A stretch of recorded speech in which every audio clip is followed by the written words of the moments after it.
New Dexter show's official cancellation kills a long-awaited franchise first. You ever feel like a network exec just walked into your living room, looked you dead in the eye, and said, "Oh, you were finally happy with something.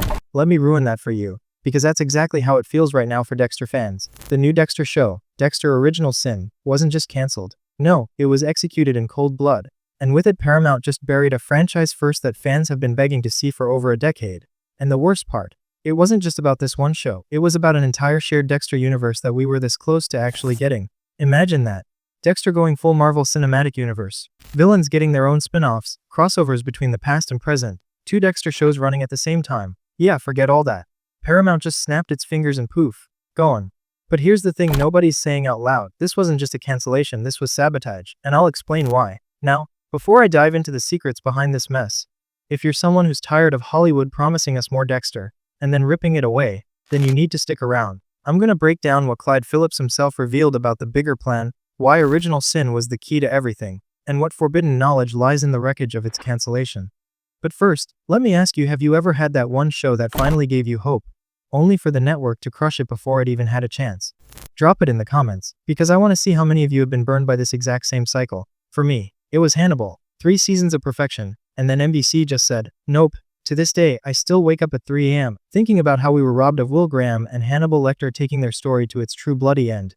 And Dexter fans, you're living that nightmare right now. So let's rip the band-aid off. The painful truth is this Original Sin was supposed to be the first installment in an entire Dexter universe. Not a side story, not a one-off. Clyde Phillips had multiple spin-offs lined up, and he said it himself. Original Sin was the launchpad. Without it, everything else is dead. We already know one of them, a Trinity Killer spin-off, fully written, with John Lithgow not only signed on but ready to narrate the thing. Can you imagine? The most iconic villain in Dexter history, finally getting his own show. We would have seen Arthur Mitchell's twisted psychology laid bare. His double life, his perfect, suburban mask, his chilling rituals, expanded in ways the original show only hinted at. That was going to be our first true villain-centered Dexter spin-off. And it was ready to go. But now, shelved. Gone. Dead in the water. And here's the kicker, if a show that was written, ready, and backed by John freaking Lithgow couldn't get made after this cancellation, then none of the others will ever see the light of day. A young Deborah Morgan cop drama. Never happening.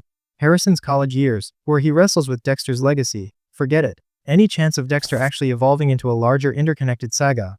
Over. And that right there, that's the franchise first we've been robbed of. For the first time, we could have had 2 Dexter shows running at the same time. One covering the past, one covering the present. A double dose of dark passenger chaos every single year. Think about it. While Resurrection was unfolding, Original Sin could have been filling in Dexter's younger years. Parallel storytelling, cross-references, Easter eggs connecting one timeline to another. That was the dream. That was the first the Dexter franchise had never pulled off before. But Paramount killed it. And the more I dig into the behind-the-scenes whispers, the more it looks like this wasn't just about low viewership. No, this was about money, power, and control over the franchise. And listen, if you're just as furious about this as I am, this is the exact reason why you need to subscribe to Breakdown Epic right now. Because I'm going to keep uncovering the truths, the forbidden knowledge, the stuff the networks don't want us talking about. And I'll be here with you, connecting the dots, when they try to distract us with half answers. So, let's get into the forbidden part, shall we? Here's the secret Clyde Phillips let slip. Original Sin was meant to launch a Dexter cinematic universe. Yeah, those are my words, but that's the idea. The Trinity Killer spinoff was just the beginning. Multiple shows were in development. Different timelines, different characters, all woven into one massive tapestry. Think of it like the Marvel formula. But instead of superheroes, we get killers, cops, and morally gray vigilantes. But Paramount pulled the rug. Why? Because Original Sin didn't bring in enough viewers to justify the budget. At least, that's the official line. But here's the forbidden knowledge nobody's addressing. Paramount already knew Original Sin wasn't going to be a mainstream hit. It was a niche prequel for diehard Dexter fans, not a flashy crowd pleaser. And yet, they greenlit it, hyped it, then abandoned it halfway through, almost like they wanted it to fail. And here's where it gets messy. If you remember, when they announced both Resurrection and Original Sin, the plan was for them to be sister shows, 2 parallel projects, feeding off each other. But then silence. Original Sin was left to stand alone, barely promoted, buried under Paramount's other priorities. Meanwhile, Resurrection, thanks to the Michael C. Hall connection, got the lion's share of attention. So let me ask you this, what if Paramount never intended Original Sin to succeed? What if they greenlit it to keep fans hopeful, but were already setting it up to be a scapegoat? Think about it, they had Clyde Phillips, the mastermind himself, back in the driver's seat. They had Lithgow ready for Trinity. They had momentum from Resurrection. And then they just cut it loose. That doesn't smell like a simple budget problem. That smells like corporate strategy. And here's where it loops back into tragedy. Dexter fans, didn't just lose a prequel, we lost the chance at a bigger, richer universe. Something we've been craving since the original show ended. Something that could have finally made up for that lumberjack ending. Now I want to throw it to you. If you had to pick one spin-off that actually made it to production, what would it be? Harrison's college years, Deb's early police career, or the Trinity Killer prequel? Drop your answer in the comments, because honestly, I think that debate says a lot about what fans truly value most in this franchise. Alright, so here's where things get even darker. Because if you thought losing Original Sin was just one bad break, wait until you hear how deep this rabbit hole really goes. Remember how I said Paramount basically sabotaged this whole thing? Here's the part nobody's putting together. The entire Dexter franchise might be quietly shrinking. Think about it. Original Sin gone. Trinity spinoff dead. Deb spinoff Harrison's college years all toast. What's left? Resurrection. Just one show. One fragile thread holding this entire universe together. And even that isn't guaranteed. Because let's be honest. If Paramount can pull the rug out from under a show that was already renewed, what's stopping them from doing the same thing to Resurrection? Here's a haunting thought. We could wake up one morning, check the trades, and see the headline: Dexter Resurrection officially cancelled. No goodbye, no closure, just silence. And all we'd be left with is the ghost of what could have been.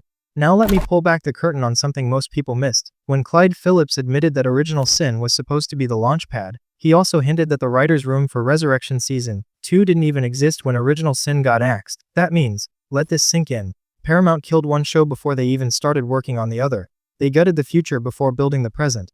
Who does that? And here's where I need you to imagine something with me. Hypothetical time. What if both shows had survived? Picture this: you're watching Resurrection in 2026, with Harrison grappling with Dexter's shadow in the modern day. At the same time you're watching Original Sin, seeing young Dexter develop the very code that Harrison is now questioning. Episode by episode, the two timelines echo each other. Harrison repeating Dexter's mistakes, Dexter's past revealing clues about Harrison's present. Do you feel that tension? That mirror effect? That's what we lost. That's the story structure television has never given us in this franchise. And it's gone. And look, I get it. Some of you might say, Sophia, maybe I'm overreacting. Maybe one show is enough. But come on, this is Dexter we're talking about. This is a universe where blood slides, rituals, and moral dilemmas deserve room to breathe. One show at a time feels like scraps when we were promised a banquet. And let's not forget, this isn't the first time we've been burned. Remember Dexter New Blood? Fans were split down the middle, but at least it gave us a continuation. Then, just when it could have expanded into Harrison's journey, Paramount yanked it.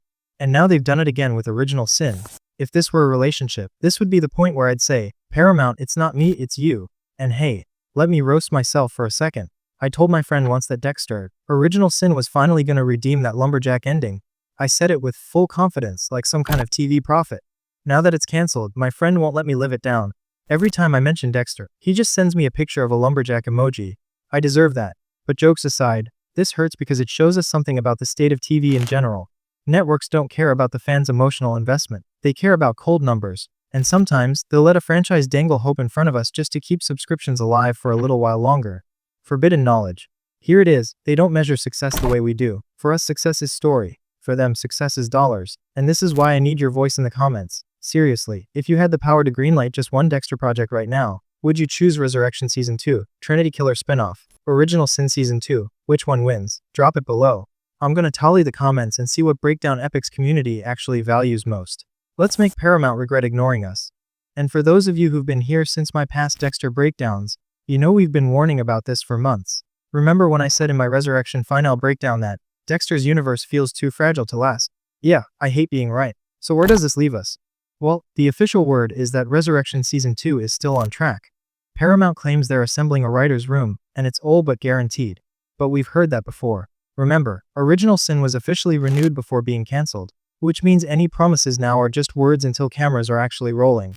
And that's the dangerous game, because Dexter fans are loyal. But they're not limitless. How many times can you cancel, reboot, relaunch, and pull back before people just stop trusting? Here's my theory: Resurrection will happen, but it's gonna be the last Dexter show. No more spin-offs, no more expansions. Just Harrison's story, and then the end. That's the final nail. Original Sin's cancellation hammered into the coffin. But maybe, just maybe, there's still a forbidden path forward. What if Clyde Phillips takes his unused scripts, his Trinity spin-off, and shops them somewhere else? Netflix, Amazon, even HBO. Imagine a world where another streamer swoops in and saves Dexter's lost universe. It's unlikely, but not impossible. And if that ever happens, you heard it here first. So let me close with this, Dexter fans. We've been through betrayals before. We've been mocked for caring about a fictional killer, roasted for defending a lumberjack ending, and strung along by network execs who don't know what they're holding in their hands. But you know what? We're still here, still watching, still waiting, still dissecting every shred of news like Dexter analyzing a blood spatter. So Paramount, if you're listening, don't underestimate us, because the Dark Passenger isn't going anywhere. Now, let's end on a lighter note. If this cancellation saga were a meme, it'd be that one where the guy's poking something with a stick going, "Simon, do something." Except it's all of us poking Paramount. Or maybe it's just Dexter in his lumberjack outfit, poking a log. Either way, it's tragic comedy at its finest. I'm Sophia, this is Breakdown Epic, and if you want to make sure you never miss the secrets, and the forbidden truths, and the breakdowns that networks don't want you hearing, stick with me. Hit that like, drop a comment, and let's roast Paramount together.